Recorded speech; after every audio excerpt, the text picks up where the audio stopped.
Waalaikumsalam. Sehat Pak? Alhamdulillah Pak Ade sehat, langsung alhamdulillah Pak sehat. Ini Pak kebetulan saya itu istilahnya ada wawancara terkait dengan kepemimpinan. Kepemimpinan tersebut di dalamnya itu ada seorang wanita memutuskan Pak.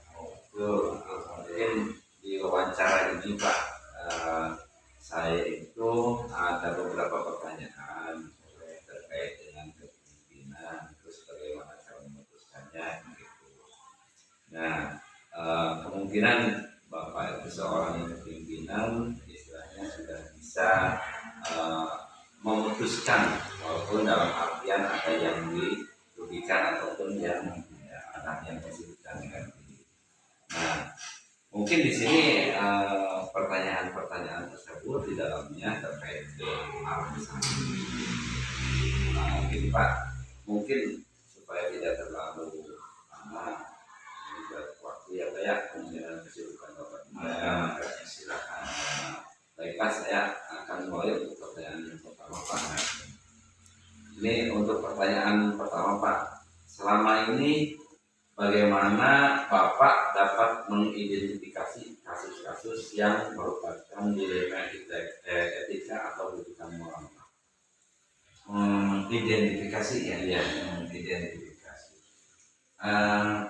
Ketika saya menghadapi sesuatu yang harus diputuskan, betul. Identifikasi awal berawal dari bagaimana kasus atau masalah itu terjadi. Saya tidak bisa memutuskan begitu saja Pak. Jadi identifikasi awal dari ini berawal dari siapa, kenapa, bagaimana, dan seharusnya seperti apa. Nah itu identifikasi awal itu yang saya sering lakukan seperti itu Pak De. Jadi bagaimana, di mana, mengapa, dan seharusnya apa, gitu, seharusnya sebaiknya gitu ya. Ya, terkait dengan identifikasi ya kasus-kasus ya yang dilakukan oleh Bapak, ini ada sangkut pautnya dengan dilema etika sama bukan moral. Yang mungkin kalau dilema etika itu terkaitnya dengan istilahnya personil ya Pak ya, kalau moral itu mungkin dengan anak kan gitu. Mungkin sejauh mana itu pelaksanaan etika dulu ya, etika dulu itu kaitan dengan personal ya, keluarga yang ada di sini. Ketika ada permasalahan mungkin gitu ya, bagaimana sama sebetulnya saya istilahnya kalau di BK ada konseling dulu itu ya, asesmen ya, asesmen. Saya ngobrol secara hati-hati dulu, lalu mengarah ke profesional jabatan, seperti apa sih kita seharusnya di profesional. Kemudian tidak seberapa pihak, kalau itu terjadi ada dua pihak, konfirmasi lagi ke satu pihaknya tadi bagaimana, dan selanjutnya bahkan saya bukan saja dari dua belah pihak, mungkin dari masyarakat ya Pak, masyarakat yang ada di sini saya tanya bagaimana supaya Pak Ade ada permasalahan apa, kenapa tadi itu, baru mulai profesional kita sebagai guru, sebagai tanah pendidik, seperti apa, baru saya komunikasi lagi dengan PKS tentunya ya, harus tahu nih apakah betul yang diinformasikan oleh Pak Ade betul ya gitu. Itu barangkali Pak Ade. Yang moralnya gimana Pak? Yang moralnya itu kaitan dengan siswa ya, siswa, tapi itu mengarah kebijakan saya juga. Saya lebih contoh, ketika anak ini sekarang menggunakan Android, satu pihak Android itu diperlukan untuk anak, di lain pihak juga kita cemas dengan sosial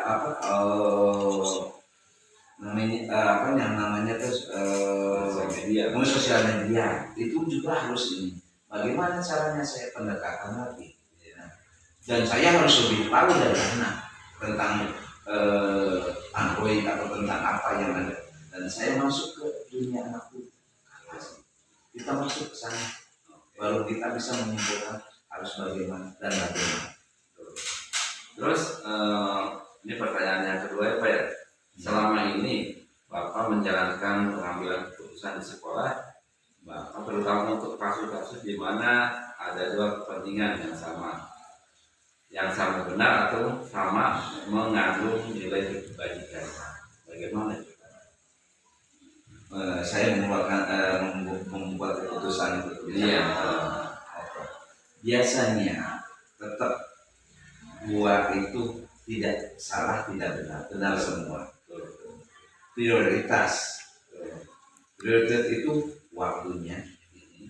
Mungkin saja ketika Pak Adim menyodorkan itu, ini belum tepat waktunya, saya mengabaikan dulu mana yang harus diutamakan, dan itu kemaslahatannya untuk semuanya. Gitu kan ya Pak Ade. Jadi kelompok yang harus pentingkan seperti itu dulu. Yang ini dulu bukan dari aku nih, mana Pak, dari Bapak mau suka ini, saya tidak mengakomodir, tapi saya memilah ya mana yang harus ditunda, mana yang diprioritaskan, seperti itu. Mungkin salah satunya kasusnya begini ya Pak, yang ada siswa misalnya ya sudah mendapatkan, kalau dikatakan mungkin seperti sudah sah masuk ke SMK dengan predikat misalnya bagus, langsung diterima di sana. Tapi di suatu saat pas ujian itu anak tersebut nyontek. Nah itu kan antara. Assalamualaikum warahmatullahi wabarakatuh. Waalaikumsalam warahmatullahi wabarakatuh. Sehat Ibu? Alhamdulillah Pak Ade. Pak Ade juga gimana sekarang? Ini Bu, saya itu kan kebetulan orang tua. Iya. Terus di sini mungkin saya mempunyai tugas mewawancari Ibu. Iya, siap. Bagaimana Ibu seorang pimpinan memberikan atau memutuskan sesuatu ya berdasarkan kalau yang dipelajari itu ada di dilema etika sama rujukannya. Nah kaitannya mungkin ya kalau misalnya berbicara dilema etika kemudian hubungannya dengan lingkungan ataupun dengan istilahnya lingkungan sekolah sama siswa. Iya. Terus pendidikan moral juga sebetulnya sama gitu. Iya. Istilahnya kita itu lingkupnya di lingkungan pendidikan. Nah, ada beberapa pertanyaan Bu yang saya ingin utarakan kepada Ibu. Mungkin yang pertama nih Bu, supaya tidak terlalu karena mungkin Ibu juga kesibukan. Ini yang pertama Bu, selama ini bagaimana Ibu dapat mengidentifikasi kasus-kasus yang merupakan dilema etika atau dilema moral? Sebelumnya mungkin Ibu ucapkan selamat dulu ya buat Pak Ade selama berproses di CGP. Ya. Mudah-mudahan nanti lulus dan dengan hasil yang memuaskan, dan terutama ilmunya bisa disemaikan kepada teman-temannya. Oke, mengenai itu begini, untuk dilema etika karena itu menyangkut mungkin lebih cenderung ke sikap yang atau satu tindakan yang benar dengan yang benar, tetapi kan yang benar dengan yang benar itu belum tentu bisa nyambung ya Pak Ade ya, belum tentu bisa klik. Yang pertama mungkin saya akan misalnya terjadi di dua pihak lah gitu ya contohnya, mungkin ya saya akan mendengar dari dua-duanya, kemudian saya akan panggil dari pihak yang ketiga sebagai penetral. Saya bukan pemutus ya, bukan pemutus sebuah, meskipun mungkin dalam hal ini saya punya otoritas, bukan otoritas ya, hak prerogatif mungkin yang lebih soft untuk itu, tapi saya akan mendengarkan dulu, menggali dari kedua-duanya, kemudian tidak akan dulu disimpulkan, saya akan meminta pendapat dari pihak ketiga, sehingga win-win solution akan kita dapatkan. Kalau untuk rujukan moral, mungkin saya juga akan mendengar sama gitu. Hanya saya akan melihat ketidakselarasannya di mana, atau ada bukan salah ya, ada kekeliruan pemahamannya dari mana. Itu Mungkin ini pertanyaan yang kedua. Ya. Selama ini bagaimana Ibu menjalankan pengambilan keputusan di sekolah, terutama untuk kasus-kasus di mana ada dua kepentingan yang sama-sama benar ataupun sama-sama mengandung nilai kebaikan. Oh iya. Saya lebih senang dengan musyawarah pada ini. Saya mendengar dari semua pihak, dari mulai istilahnya yang atas sampai kepada bahkan kepada penjaga sekolah, kepada siswa juga saya meminta pendapat mereka. Jadi saya akan mengumpulkan semua informasi semuanya sampai satu saat ketika saya mengambil sebuah keputusan. Mudah-mudahan itu adalah keputusan yang terbaik. Ya, ada asesmen awal ya Bu ya. Iya, asesmen awal. Terus ini langkah-langkah atau prosedur seperti apa yang biasa Ibu lakukan selama ini? Prosedur. Iya, Eh, langkah-langkahnya. langkah-langkah tahapannya ya. Tahapannya jika ada masalah atau bagaimana ya Pak ya? Sebelum Pak. Ya, kemungkinan dari sana. Oh iya, oke. Misalnya ada masalah apakah itu yang disampaikan oleh guru ataupun oleh siswa barangkali, saya tidak akan langsung saya terima, tapi saya simpan.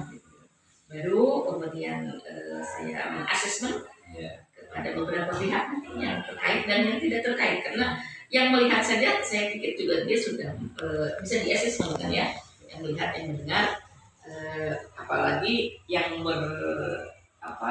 yang langsung nantinya dalam saya asesmen dulu, kemudian saya panggil satu persatu dulu di balik, baru kemudian saya kumpulkan bersama-sama. Nah, dari situ saya bisa mengambilkan sebuah terapi untuk sebuah masalah yang timbul seperti itu. Nah, nanti mungkin saya tetap akan bekerja sama terutama dengan BPED ya, BPED dengan kesiswaan jika memang itu berhubungan dengan siswa, ataupun dengan kurikulum jika dirasa mungkin ada keluhan bahwa ibu cara pelajaran di satu hari itu kok kayaknya padat banget atau memang membutuhkan energi, kan itu juga kita harus menerima keluhan dari siswa itu seperti itu. Kali itu ya Pak ya. ya. Ini untuk pertanyaan keempat, mungkin sangkut pautnya masih tetap ke pertanyaan sebelumnya Ibu ya. Hal-hal apa saja yang selama ini Ibu anggap yang paling efektif dalam pengambilan keputusan pada kasus-kasus dilema etika? Yang efektif. Kalau yang efektif itu saya komunikasi dengan teman-teman di sekolah ini, Bapak Ibu guru, terus ibu yang lebih mendekati terhadap masalah itu. Itu barangkali Pak. Mereka lebih banyak menggali. Seperti Bapak Ibu guru yang setiap hari di kelas, mereka lebih tahu daripada saya. Si anak lebih tahu. Iya, lebih paham. Kalau saya kan tidak terlalu paham sama mereka. Karena mungkin satu kecenderungan saya jaranglah ke kelas ya. Kedua hanya mungkin saya hello sama anak-anak. Tapi Bapak Ibu guru termasuk BK